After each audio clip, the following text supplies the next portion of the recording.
নির্বাচনে সহ সাধারণ সম্পাদক এজিএস পদে প্রতিদ্বন্দ্বিতা করার জন্য মনোনয়নপত্র দাখিল করেছিলাম। বিশ্ববিদ্যালয়ের শিক্ষার্থীদের স্বার্থে, ক্যাম্পাসের কল্যাণে ও গণতান্ত্রিক চেতনায় অনুপ্রাণিত হয়ে আমি এ পদে প্রার্থী হয়েছিলাম।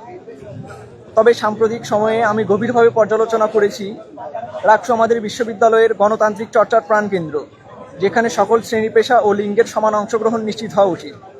বিশেষ করে নারী নেতৃত্বের অংশগ্রহণ ও দৃঢ় উপস্থিতি এখন সময়ের দাবি। নারী নেতৃত্ব কেবল প্রতিনিধিত্বের বিষয় নয়, এটি সমতার ও মানবিকতার প্রতীক। এই বাস্তবতা ও মূল্যবোধের প্রতি শ্রদ্ধা রেখে আমি আমার প্রার্থিতা থেকে স্বেচ্ছায় সরে দাঁড়ানোর সিদ্ধান্ত নিয়েছি এবং একই সাথে এজিএস প্রার্থী জাহিন বিশ্বাস এশাকে আমার পূর্ণ সমর্থন ও শুভকামনা জানাচ্ছি।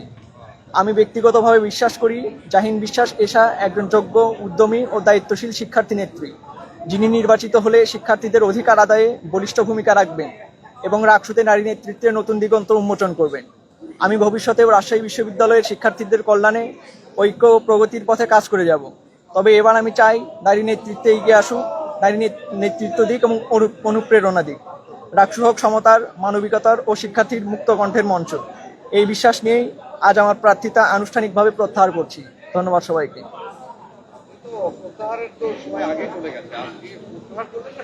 হ্যাঁ, সরে গেলাম আর কি। হ্যাঁ,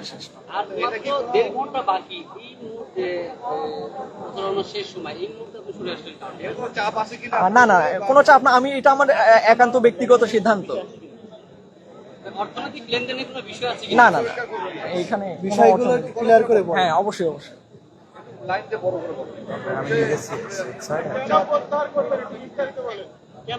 আমি 25শে সেপ্টেম্বর যে নির্বাচন হওয়ার কথা ছিল, আমি সেই সময় পর্যন্ত ক্যাম্পাসে ক্যাম্পেইন করেছি। তারপরে আসলে আমার ছোট বোন এবং মায়ের অসুস্থতার কারণে আমি ক্যাম্পেইনে সেভাবে চালাতে পারিনি।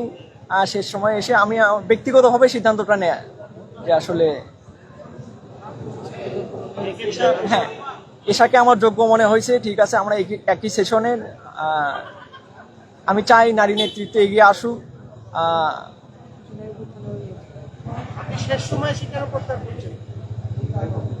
শেষ সময়ে এসে আমি মনে করছি যে আসলে জাহিন বিশ্বাস এশা না, মানে নারী নেতৃত্বটা এজিএস পদে থাকুক, আমি এই জন্যই। অনেকে মনে করছে যে আপনার 10টা ভোটার নেই, সেক্ষেত্রে আপনি যে প্রত্যাহার করছেন, সেক্ষেত্রে আপনার ভোটার থেকে ওইখানে কোনো প্রভাব ফেলবে না,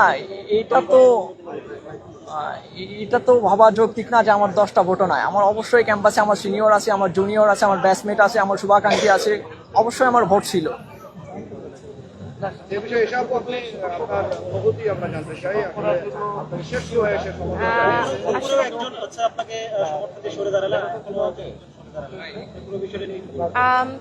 আসলে মিরাজ আমার একই সেশনে এবং আমার বন্ধু মানুষ।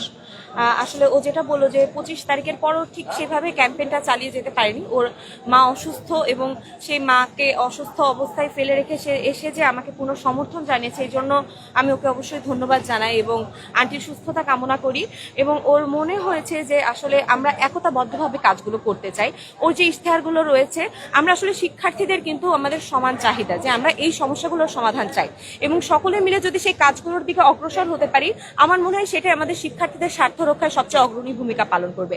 যার কারণে কিন্তু আমরা এই সিদ্ধান্তে উপনীত হই এবং ও স্বেচ্ছায় এসে আমাকে জানায় যে সে করতে চাচ্ছে এবং আন্টিকে সে অবশ্যই সেখানে আন্টি একটু সুস্থ যখন হয়, সে আজকে এসেছে বগুড়া থেকে, এসে আমাকে বলে এবং সে এখানে সংবাদ সম্মেলনের মাধ্যমে আমাকে পূর্ণ সমর্থন দেয়। আমরা যেহেতু একই সেশনের বন্ধু মানুষ আমরা, এবং তার মনে হয়েছে সে আমার সাথে তার যে কাজগুলো সে করতে চায় সেগুলো আমার সাথে একসাথে করতে পারবে এবং সে আশ্বাসও সে পেয়েছে।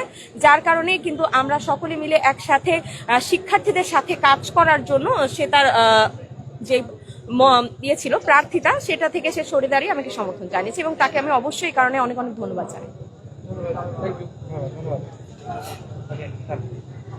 শেষ করি আমরা। Thank you.